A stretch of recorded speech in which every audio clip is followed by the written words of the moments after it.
সময় কি পড়ি ভাই? আল্লাহুম্মা বিইসমিকা আমুতু ওয়া আহইয়া পড়ি কি পড়ি না? আল্লাহুম্মা বিইসমিকা আমুতু ওয়া আহইয়া।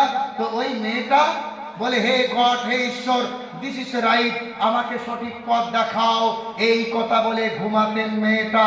এভাবে কয়েকদিন বলার পর একদিন হঠাৎ করে তিনি দেখলেন, তিনি যখন ঘুমিয়ে পড়লেন, তিনি হঠাৎ করে দেখলেন তার ঘরের ছাদটা দুই খণ্ড হয়ে গিয়েছে, আর আসমান থেকে একটা জ্যোতি, একটা আলো তার বুকের মধ্যে, তার শরীরের মধ্যে পড়েছে।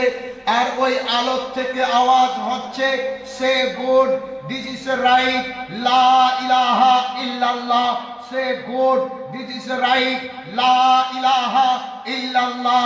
ওই আলো থেকে আওয়াজ যখন হচ্ছে এটা, আর এই মেয়েটা দেখছে, আর মেয়েটা ওই আওয়াজের সঙ্গে আওয়াজ মিলিয়ে মেয়েটা পড়া শুরু করলো, লা ইলাহা ইল্লাল্লাহ, লা ইলাহা ইল্লাল্লাহ।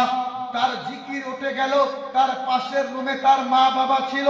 মা বাবা মেয়ের এই রকম ভ্রমর দেখে, মেয়ের আওয়াজ শুনে তার মা বাবা দরজাকে লক করে ভেঙে তার ঘরে প্রবেশ করলো।